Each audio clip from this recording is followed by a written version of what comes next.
어제 의정부시 문화관광과에서 문자가 저에게 왔습니다. 그래서 아마 교회마다 다 문자가 간 것 같은데, 이제 30%로 본당 좌석의 30%로 제한했던 예배 인원에 대해서 50%까지는 확대됩니다라고 문자가 오면서 그동안 협조해 주신 교회와 관계자분들에게 감사하다, 이런 이제 문자가 왔습니다. 그 문자를 받고 늘 그런 것 같아요. 약간은 혼란스럽기도 한데, 이게 기쁜 소식이어야 하나 아니면 슬픈 소식이어야 하나. 우리 상황을 놓고 보면 기쁜 소식이겠죠. 더 예배할 수 있고 우리가 예배당에 더 많이 모일 수 있다는 것 자체가 기쁘고 감사한 소식인 것 같습니다. 오늘도 영상으로 예배 드리시는 분들이 계실 텐데, 조금 더 풀려졌기 때문에 함께 나와서 예배하고 예배당에서 예배하는 기쁨을 또 여러분 누리셨으면 좋겠습니다. 여전히 식사 규제라든지 이런 부분들에 좀 제한이 있고 어려움이 있지만, 방역 수칙을 잘 지키면서 그동안 하지 못했던 이제 훈련들과 또 사역들을 시작해 보려고 합니다. 여러분 계속 기도해 주시고, 우리가 스스로 지켜야 또 교회를 지키는 것이 되니까요. 함께 이런 귀한 일에 동참해 주시기를 부탁드리겠습니다. 야고보서의 말씀을 우리 계속 보게 되어지는데, 야고보서의 말씀이 우리가 잘못 들으면 굉장히 우리를 억누르고 우리의 믿음을 책망하게 되어지는 그런 말씀이 될 수가 있습니다. 그러나 결론은 그렇지 않고요. 우리의 믿음이 더욱 온전하여지기를 원하시는 하나님의 마음이라는 것을 생각하면서 오늘도 야고보서 말씀을 함께 보시도록 하겠습니다. 이런 글을 본 적이 있습니다. 하나님께는 립 서비스가 통하지 않습니다. 무슨 말인지 이해가 되십니까? 그러나 저에게는 잘 통합니다. 무슨 말인지 아시겠습니까? 사람에게는 립 서비스가 기분을 좋게 해주고 그 사람에게 감정의 즐거움을 선물해주는 립 서비스가 될 수 있습니다. 그러나 하나님께는 빈말이 소용이 없다는 것이죠. 왜 그럴까요? 계속 우리가 봐왔던 것처럼 하나님은 우리의 입술의 고백만 들으시는 분이 아니라 우리 마음을 감찰하시기 때문에, 우리 중심을 아시기 때문에 내 중심에서 나온 믿음의 고백인지 입술에만 걸쳐 있는 고백인지를 우리 하나님은 아시기 때문인 것이죠. 우리가 흔히 말에 권세가 있다라고 하죠. 그러나 그 말에 있는 권세는 그냥 아무 말이나 권세가 있는 것이 아니라 그 말 이전에 조금 하우링 나는데 조절 좀 해주시겠습니까? 마음으로 믿어야 권세가 있는 것이고, 아무 말이나 권세가 있는 것이 아닌 그 말이 하나님의 기록된 말씀에 근거할 때에 그 말은 권세가 있는 것이죠. 예를 들어 누군가 나에게 부정적인 이야기를 던져 주었다면 그것에 우리는 사로잡히거나 묶일 때가 있습니다. 그런데 이런 부정적인 말에 사로잡힌 분들이 잘 기억하셔야 하는 것은, 하나님 말씀에 근거한 이야기가 아니라면 그 말에 묶이실 필요가 없다는 것이죠. 우리 지난주 다니엘 기도 중에 마지막에 이제 김은우 목사님 나오셔서 기도에 인도하실 때 그런 이야기를 하셨어요. 여러분 기억하실 겁니다. 예배에 참여하셨다면 우리가 들어야 할 말에 귀를 기울입시다, 이런 이야기를 했어요. 하우링이 저한테만 나는 것 같아요. 여기서 조절 좀 해주실래요? 듣지 말아야 할 소리에 귀를 기울이지 맙시다, 이런 이야기를 하셨어요. 실제로 그렇죠. 우리가 듣지 말아야 할 말에는 귀를 기울이고 마음을 쏟습니다. 특별히 부정적인 이야기들, 나에게 좋지 않은 이야기를 듣게 되면 굉장히 그 말들이 우리의 마음을 어렵게 하고 힘들게 하는 것이죠. 너는 안 돼, 너는 실패할 거야, 너는 부족해, 넌 할 수 없어, 이러한 부정적인 말들에 여러분 묶이지 마십시오. 묶이지 말아야 할 이유가 그 말은 하나님 말씀에 근거한 말이 아니기 때문인 것이죠. 우리의 믿음도 마찬가지입니다. 우리의 믿음의 영역 가운데 나는 믿습니다, 나는 믿음이 있습니다 라고 말하는 것은, 말로만 하는 것은 누구든지 할 수 있는 것이죠. 그러나 혹 그것이 사람에게는 믿음이 있어 보일지 모르겠지만 하나님께는 통하지 않는다는 것이죠. 왜냐하면 우리의 믿음이란 사람의 말에 있지 아니하고 하나님의 말씀에 있는 것이고, 성경에 기록된 대로 마음으로 믿을 때에 그것이 입술로 고백될 수 있기 때문인 것이죠. 우리 로마서 10장 10절의 말씀에 뭐라고 되어 있죠? 사람이 마음으로 믿어 의에 이르고 입으로 시인하여 구원에 이르느니라. 우리가 간혹 입으로 시인하는 것의 중요함을 알기 때문에 강조하다 보니 앞에 있는 것들을 놓칠 때가 있죠. 입으로 시인하는 것도 중요하지만 더 근본적인 것은 무엇입니까? 마음으로 믿는 것이 중요하다는 것이죠. 그래서 오늘 야고보서의 말씀 가운데 이 첫 번째 다뤄야 할 내용이 우리의 말의 헛됨, 우리의 말에 진실되지 않음을 함께 보셨으면 좋겠습니다. 오늘 야고보는 이러한 맥락으로 풀어가는데 우리 15절 16절의 말씀을 우리 같이 한 번 더 읽어보도록 하겠습니다. 시작. 만일 형제나 자매가 헐벗고 일용할 양식이 없는데 너희 중에 누구든지 그에게 이르되 평안히 가라, 덥게 하라, 배부르게 하라 하며 그 몸에 쓸 것을 주지 아니하면 무슨 유익이 있으리요. 춥고 배고프고 헐벗고 일용할 양식이 없는 사람에게 누구나 말할 수 있죠. 아유, 참 안 됐네요, 안타깝습니다, 잘 되셨으면 좋겠습니다, 몸을 따뜻하게 하십시오, 음식이 있었으면 좋겠습니다. 이러한 말은 누구든지 할 수 있지만 그러한 말 자체는 아무런 유익이 없다는 것이고, 이렇게 말만 하고 아무것도 주지 않는다면 그 사람의 믿음은 과연 어떤 믿음이냐라는 질문을 야고보가 던지고 있는 것입니다. 그리고 이러한 믿음을 야고보는 뭐라고 규정을 하냐면 행함 없는 믿음이라고 오늘 본문에서 이야기를 하죠. 오늘 우리가 다루는 이 2장 14절에서 26절까지의 말씀이 야고보서 전체에서 가장 행함에 관하여서 가장 중요한 핵심되는 본문이라고 보시면 됩니다. 그래서 이 행함이 없는 믿음을 야고보가 또 다른 표현으로 이렇게 네 가지로 오늘 본문에서 이야기를 합니다. 첫 번째는 14절에 나와 있는 대로 이 행함이 없는 믿음이란 자기를 구원하지 못하는 믿음이라는 무서운 말을 던집니다. 17절에서는 죽은 믿음이라 이야기하고요. 19절에서는 심지어 귀신들도 가진 믿음이라 이야기합니다. 20절에서는 헛된 믿음이라 이야기합니다.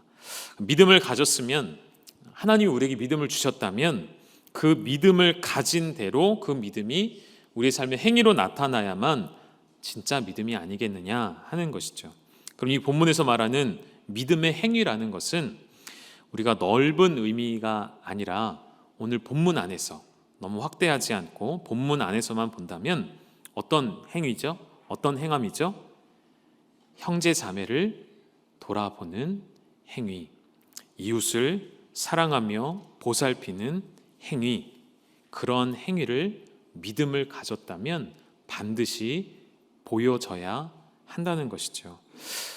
사도행전의 9장에 가면 한 여인에 관한 사건이 등장을 하는데 이 여인이 죽음을 맞이하게 됩니다. 성경에는 병들어 죽었다 표현이 되어 있는데 성경에 이렇게 짤막하게 많은 설명은 없고요. 그때에 이 여인이 병들어 죽음에 이미 죽었죠. 시체를 씻어서 사람들이 이미 다락에 누인 상태입니다. 이때 성령의 역사가 나타나죠. 이 여인이 어떻게 됐을까요? 살아나게 되는 사건이 있습니다. 성경에 죽었다 살아나는 사건은 특별한 사건이기 때문에도 이 사건이 기록되었겠지만, 저는 야고보서의 말씀과 연결지어서 왜 하나님이 이 여인에게 주목을 하셨는가, 왜 성경이 이 여인의 일들에 주목을 하고 있을까라는 것들을 생각할 때 다음 구절에서 답을 찾아보고 싶습니다. 우리 9장 36절 말씀 같이 읽겠습니다. 시작.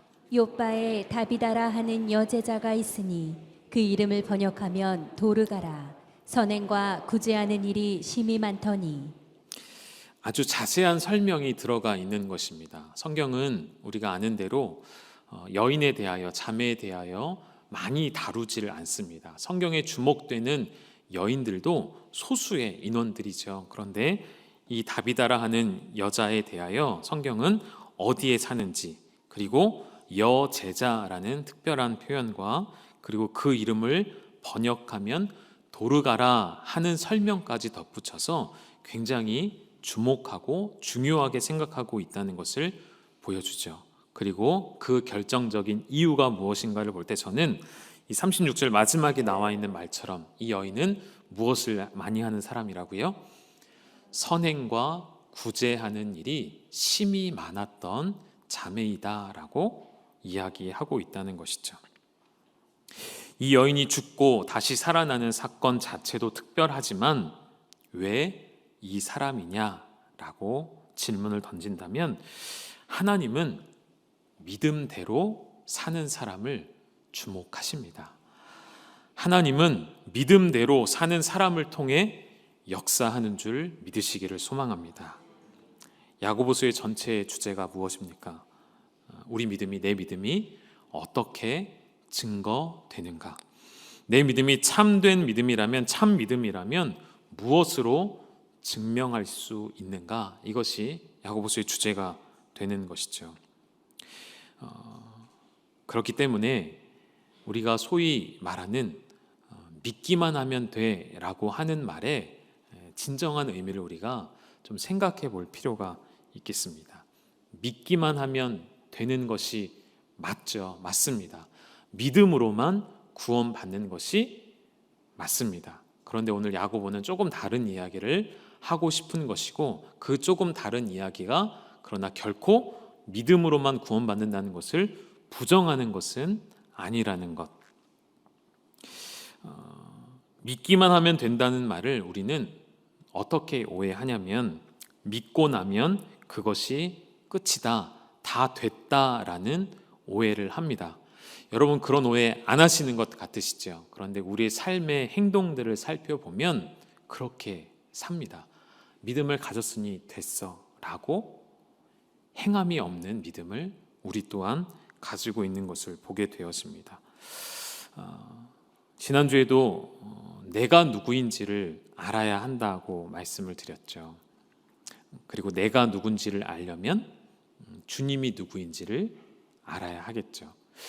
주님을 알게 되면 내가 얼마나 비참한 신분에 처해 있던 사람인지를 또한 알 수 있게 되어집니다.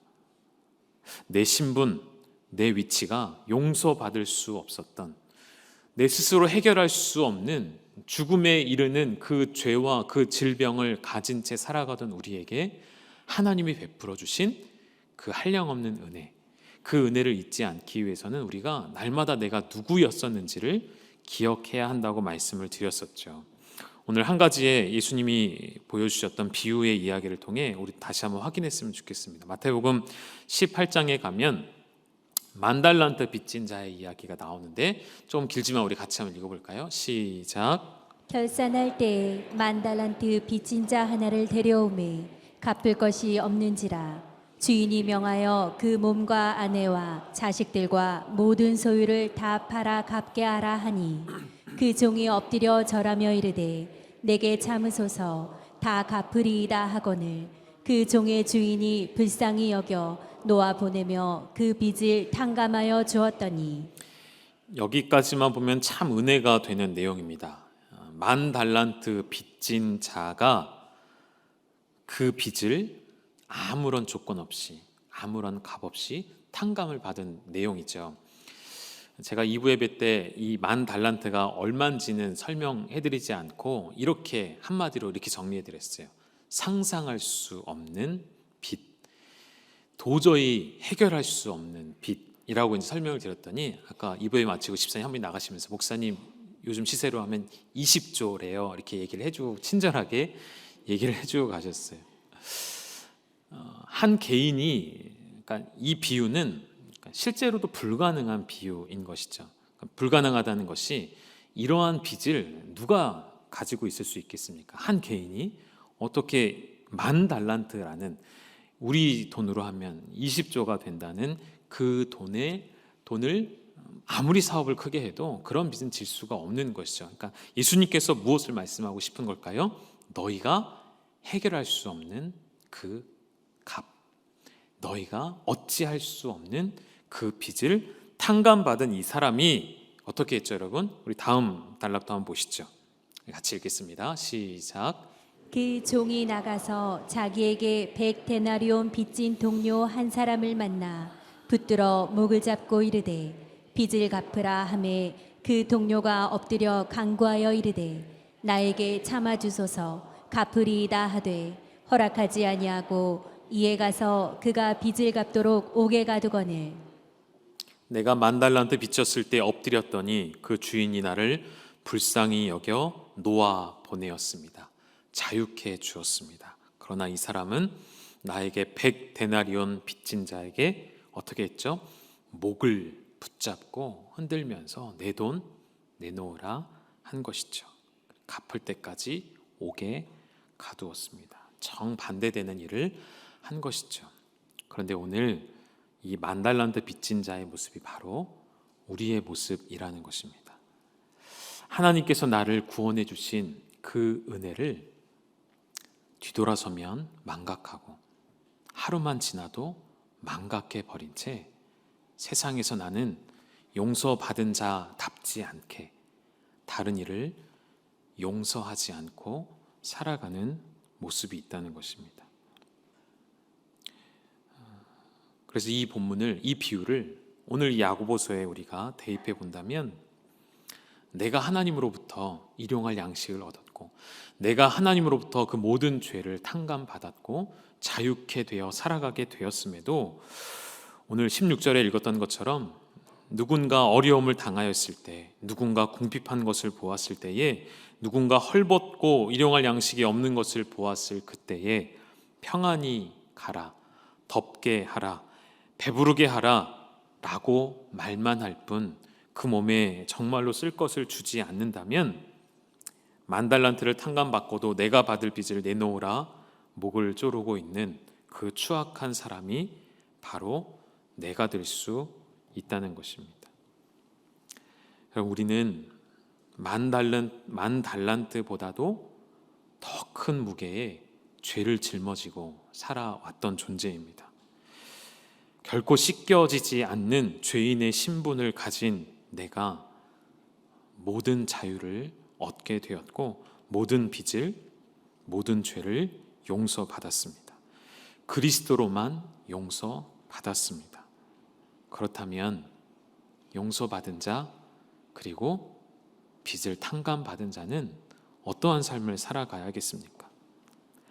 성경에 나와 있는 과부와 고아와 객을 도우라는 말씀은 의무감을 갖고 하라는 말씀이 아닌 것이죠. 내가 받은 은혜가 너무나도 커서 내가 받은 그 은혜가 감당할 수 없는 은혜이기에 그 은혜를 행하지 않고서는 견딜 수가 없는, 주체할 수 없는 기쁨 때문에 형제 자매의 굶주림과 헐벗고 일용할 양식이 없는 것을 보면 달려들어 도와주지 않고서는 견딜 수 없는 그런 기쁨으로 살아가는 것이 믿는 자들의 마땅한 행위라는 것이죠. 우리 열방교회가 그러한 공동체 되어지기를 주님의 이름으로 축원합니다. 앞에 말씀드렸던 믿기만 하면 된다는 이런 이야기에 유대인들도 오해가 있었습니다. 어떤 오해가 있었냐면 먼저는 그들 안에 가지고 있는 선입견이 있었기 때문이죠. 어떤 선입견일까요? 유대인들은 처음부터 끝까지 율법으로 시작해서 율법으로 살아갔던 사람입니다. 한평생을 율법대로 살아왔을 뿐만 아니라 조상 대대로 수천 년 동안 그리고 하루하루의 삶에서도 율법으로 아침을 시작하고 율법으로 하루를 마감하는 삶을 살아왔던 자들이 복음을 듣게 되었습니다. 복음이 무엇입니까? 값이 없는 것이죠. 값이 없는, 값이 없는 복음을 듣게 되었을 때 이해할 수 없는, 받아들일 수가 없는 것이죠. 내가 응당한 마땅한 대가를 치르지 아니하였는데 어떻게 내 죄가 용서받을 수 있는가? 어찌 믿음으로만 구원받을 수 있겠는가? 불가능하다. 유대인들은 여겼던 것이죠. 그래서 사도 바울은 계속해서 믿음으로만 의롭게 된다는 것을 강조하고 또 강조했던 것이죠. 또 하나의 유대인들의 오해는 무엇입니까? 이 유대인들이 율법에 눌려 살았던 그들이 복음을 듣게 됐고 복음을 이해하게 되었습니다. 그리고 그 복음을 믿게 되었습니다. 그랬더니 어떤 현상이 있었을까요? 평생을 율법에 눌려 살아오던 이들이 이제는 율법을 다 던져버리게 되는 것이죠. 율법에 나와 있는 고아와 과부를 도우라는 그 말씀이 율법 때문에 지켜왔는데 이제는 율법을 지킬 필요가 없어졌으니 구제의 일도 선행의 일도 하지 않게 된 것이죠. 행위는 구원과 상관이 없으니 내 마음대로 해도 되겠구나 라는 오해가 또한 생겼던 것이죠. 그것에 대해 야고보가 바로 잡고자 하는 것이죠. 그래서 우리가 사도 바울의 이 신칭이 믿음으로만 구원을 얻게 되고 믿음으로만 의롭게 된다는 것과 야고보가 이야기하는 행함이 있는 믿음은, 행함이 있어야만 한다는 믿음은 서로 부딪히는 말씀이 아니라 함께 세워져 가는 말씀이라는 것을 여러분이 잘 이해하셨으면 좋겠습니다. 14절에 보시면 이 구원받지 못하는 믿음에 대해 이야기를 하고 있는데 사실 말 자체가 모순이 되죠. 어찌 믿음이 구원을 이루지 못합니까? 아닙니다. 믿음은 구원으로 연결되어집니다. 믿기만 하면 구원받는 것이 맞습니다. 그것이 진리입니다. 그러나 야고보가 하고 싶은 말은 믿는 자라면 드러내야 할 삶의 모습이 있다는 것이죠. 거꾸로 말하면 행함이 없다면 내 안에 있는 믿음이 참인지 거짓인지 확인해 봐야 한다는 거예요. 진짜 믿음이 우리 안에 있다면 그 믿음은 내가 의도적으로 생각하지 않아도, 내가 의무감을 갖지 않아도 그 믿음은 행함으로 나오게 되어 있다는 것이죠. 18절에도 이런 이야기를 하죠. 어떤 사람은 말하기를 너는 믿음이 있고 나는 행함이 있다. 그렇다면 너는 행함이 없는 너의 믿음을 나에게 보여줘라. 어떻게 보여줍니까? 내게 믿음이 있다는 것을 행함이 없는데 어찌 보여줄 수 있냐는 것이죠. 그래서 이 사람이 뭐라고 말하는 거죠? 나는 행함으로 믿음을 너에게 보여줄 수 있다라고 말하는 것입니다. 믿음의 실체를 보이라는 것이죠. 행함이 없는 믿음은 실체를 보여줄 수가 없는 것이죠. 행함이 없다는 것은 믿음도 없다는 이야기가 되는 것입니다. 20절에 그래서 이 믿음이, 행함이 없는 믿음이 헛것이라는 것을 이야기하면서 야고보가 두 사람의 예를 듭니다. 이 두 사람의 예를 우리가 함께 찾아보고 말씀을 좀 정리해 보도록 하겠습니다. 첫 번째 사람은 아브라함입니다. 우리 23절의 말씀을 한 번 더 읽어보실까요? 시작. 이에 성경에 이른바 아브라함이 하나님을 믿으니 이것을 의로 여기셨다는 말씀이 이루어졌고 그는 하나님의 벗이라 칭함을 받았나니. 믿음으로 의를 얻게 된 아브라함의 이야기를 보여줬고요. 그리고 24절에 야고보가 또 무슨 이야기를 하냐면 행함으로 의롭다 하심을 그가 받았고 믿음으로만은 아니니라. 우리를 좀 헷갈리게 하는 말씀들이 나오죠.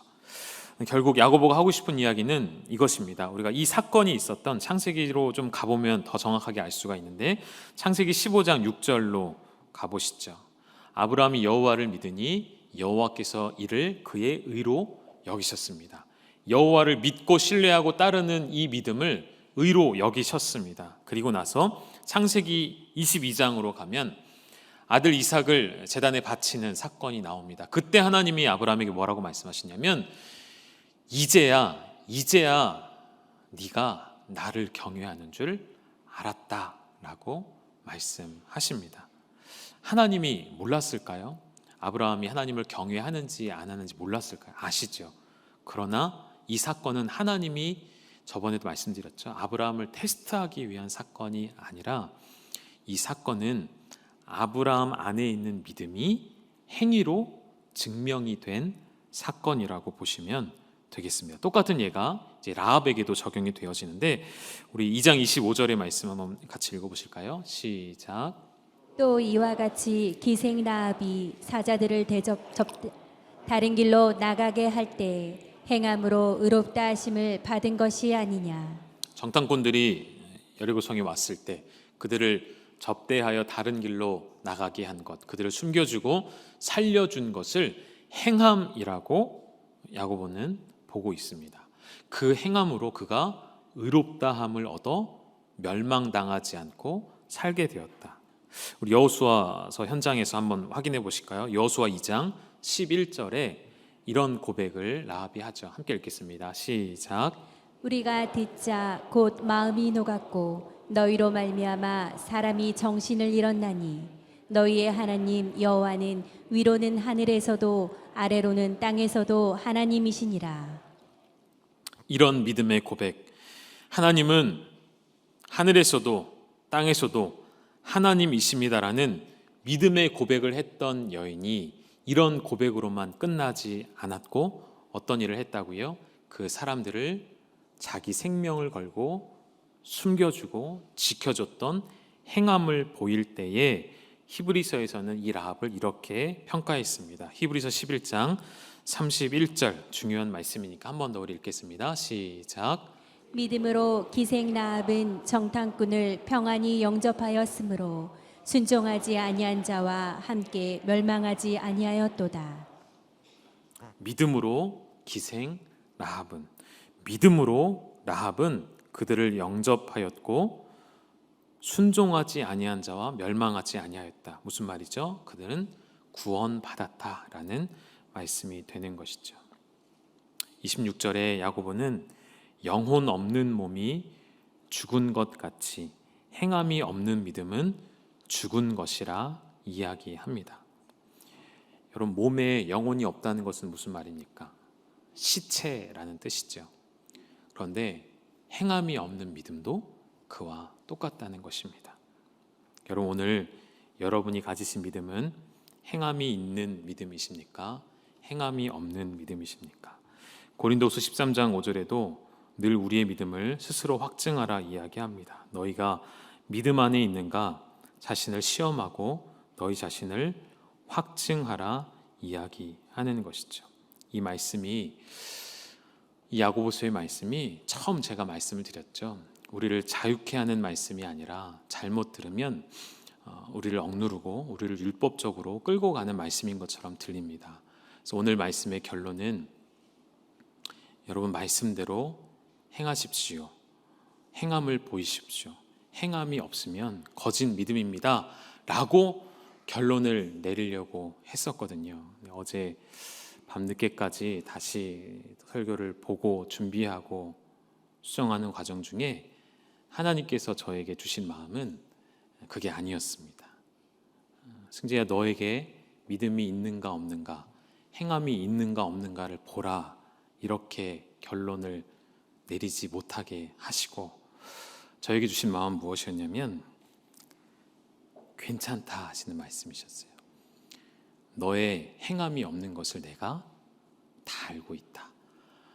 너의 연약함을 내가 다 알고 있다. 그런 너를 내가 꾸짖지 않고 너를 책망하지 않고 믿음이 있다 말하지만 행함으로 보여주지 못하는 우리의 삶을 하나님이 평가하지 않으시고 꾸짖지 아니하시고 오히려 그것까지도 용납하시고 사랑하시는 그 하나님의 마음이 제 안에 어제 부어졌던 것 같습니다. 오늘 동일하게 여러분의 삶을 보실 때, 여러분 스스로의 삶을 돌이켜 보실 때에 믿음이 있다 말하나 행함이 부족함이 분명히 있을 것입니다. 우린 그런 존재일 수밖에 없습니다. 우리 완전할 수 없거든요. 말씀대로 다 지켜 살 수 있다면 그게 얼마나 감사한 일일까요? 그렇지 않죠. 그렇지 않은 나를 하나님께서 아십니다. 믿음이 없어서가 아니라 믿음이 있는데도 그것이 행함으로 옮겨지지 않는 우리의 안타까움을 그 누구보다 하나님이 아시고 알지만 되지 않는 그 모습을 불쌍히 여기시고 긍휼히 여겨주시고 그 모습까지도 붙들어 주시는 그 하나님을 오늘 만나고 돌아가시기를 주님의 이름으로 축원합니다. 우리 같이 찬양 한 곡 부르시면서 말씀을 좀 기억하고 함께 기도하시도록 하겠습니다.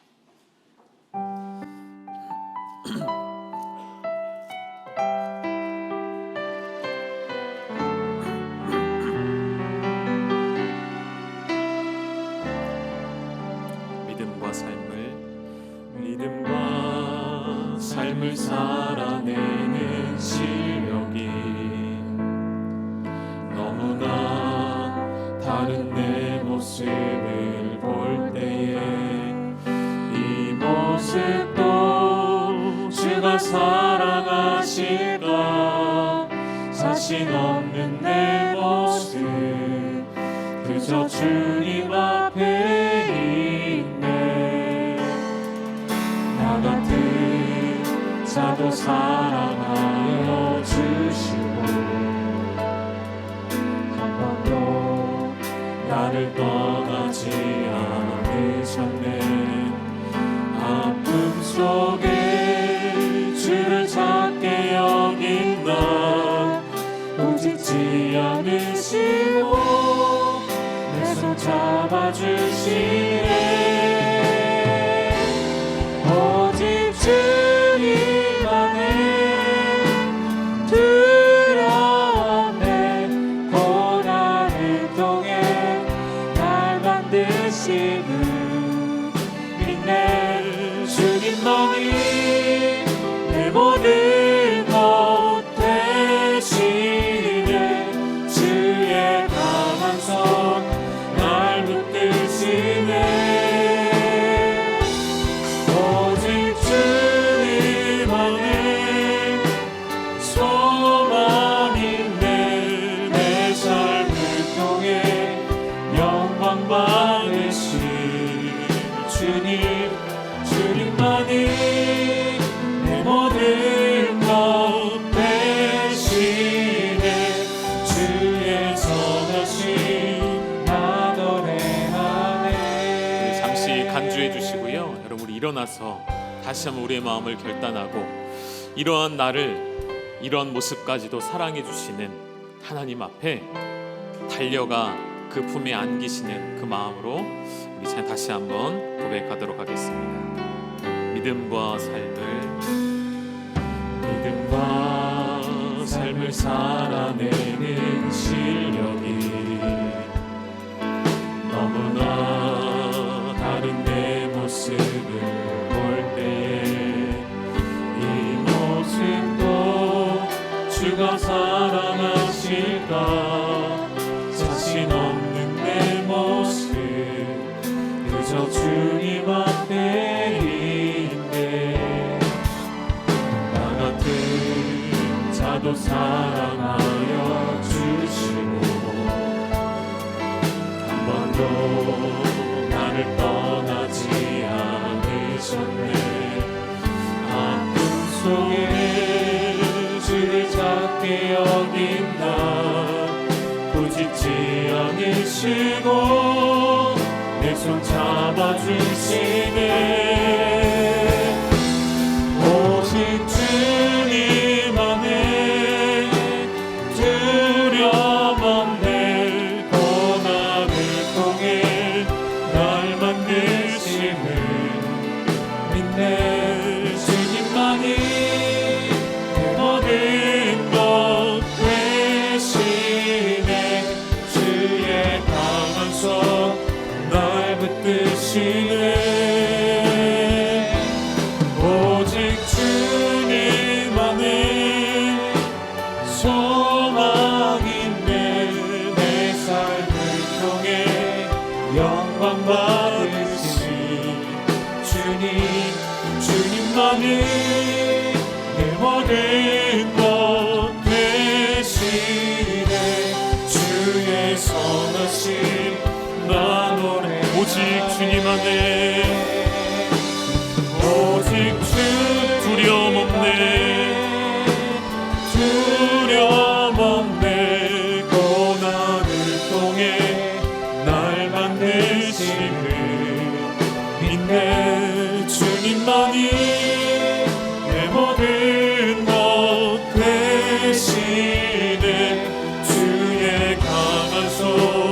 날 붙드시네. 오직 주님만을 소망인데 내 삶을 통해 영광 받으신 주님만이 내 모든 것 되시네. 주의 선하신 나도 해야네. 이 시간 우리 말씀을 기억하며 기도하실 때 저는 제 삶을 돌아보니 늘 믿음이 있다 말하지만 행함이 없는 삶인 것이 분명하더라고요. 여러분은 어떠십니까? 하나님 앞에 우리의 행함을 자랑할 것이 아무것도 없더라고요. 너무 부끄럽고 하나님 앞에 죄된 모습밖에 없습니다. 그런데 하나님께서 우리에게 주시는 말씀은 왜 믿음대로 행하지 않느냐, 왜 행함이 없는 믿음이냐라고 말씀하시는 것이 아니라 행함이 없는 믿음을 가진 나를 누구보다 잘 아시고, 내 사랑하는 아들아, 내 사랑하는 딸아, 나는 너의 있는 모습 그대로 이미 다 용납하였다. 내 안에서 자유를 누리고 내 안에서 소망을 가지라 말씀하십니다. 이 시간 우리 기도하실 때 하나님 내 안에 소망 되시고 내 모든 것 되시는 주님만 의지하게 하여 주시옵소서. 나의 행함을 자랑하지 않음을 고백하고 나에게 행함이 없음을 인정하고 하나님 안에 거할 때에 진정한 자유함이 있고 나를 붙들어 주시며 나를 꾸짖지 아니하시고 나를 사랑하여 주시는 그 하나님의 손에 나를 온전히 내어 맡겨드리는 그런 나의 믿음 되게 하여 주시옵소서. 이 시간 함께 간절히 고백하며 나아가시겠습니다. 아버지 하나님, 나를 꾸짖지 아니하시고 나를 한 번도 떠나지 아니하시고 그런 나의 모습을 사랑하여 주시고 용납하여 주시니 하나님, 믿음과 삶의 그 차이가 너무 커서 하나님, 믿음과 삶이 다른 내 모습을 볼 때에 주님, 이러한 내 모습도 사랑하실까 나는 의심하게 되어지지만 그때마다 우리 주님, 나의 모든 것을 사랑하신다 말씀하시며 나의 모든 것들을 품어주시는 아버지의 손을 붙잡고 나아가게 하여 주시옵소서. 오직 주님 안에서만 소망이 있음을 고백합니다. 주님의 나를 붙들어주신 그 강한 손을 붙들기를 원하오니 아버지, 오늘 말씀 앞에 눌리는 나의 삶이 아니라 말씀이 내게 율법되는 삶이 아니라 말씀으로 우리를 자유케 하시고 이 모든 행함으로부터 나를 자유케 하신 하나님의 은혜를 맛보게 하여 주시옵소서. 주님, 하나님께서 오늘도 우리에게 이렇게 말씀하여 주시고 나를 사랑한다 말씀하여 주시고 내가 너의 행위를 보지 않는다 말씀하여 주시니 감사합니다. 아버지, 하나님의 말씀을 지키며 살아가는 우리의 자녀들이 되게 하여 주시옵소서. 하나님 아버지, 오늘도 우리는 말씀에 내 삶을 비추어 볼 때 믿음과 삶이 너무나도 달라 이 모습까지도 하나님이 사랑하실까 염려하고 의심되어지는 것이 우리의 모습입니다. 그러한 내 모습 가운데 내가 너를 사랑하고 내가 너의 그런 모습까지도 용납한다 말씀하여 주시니 감사합니다. 그 말씀 앞에 흔들리지 않는 우리의 믿음 되어지게 하시고 그런 나에게 한 번도 떠나지 아니하시며 그런 나를 단 한 번도 놓치지 아니하시며 그런 날 꾸짖지 아니하시고 용서하시고 용납하시고 사랑하여 주신 예수 그리스도의 십자가의 보혈을 의지하여 날마다 주님 앞에 서가는 우리 열방의 모든 가족들이 되게 하여 주시옵소서. 이제는 우리 주 예수 그리스도의 은혜와 하나님 아버지의 아들을 내어주신 그 놀라운 대속하신 사랑하심과 성령의 교통하심이 나 같은 자도 사랑하여 주신 그 하나님의 말씀, 그 하나님의 따뜻한 품 안에 영원토록 안기어 주님 안에 소망을 두고 살아가기를 원하는 사랑하는 열방의 모든 가족들을 위해 이제로부터 영원토록 함께 있을지어다.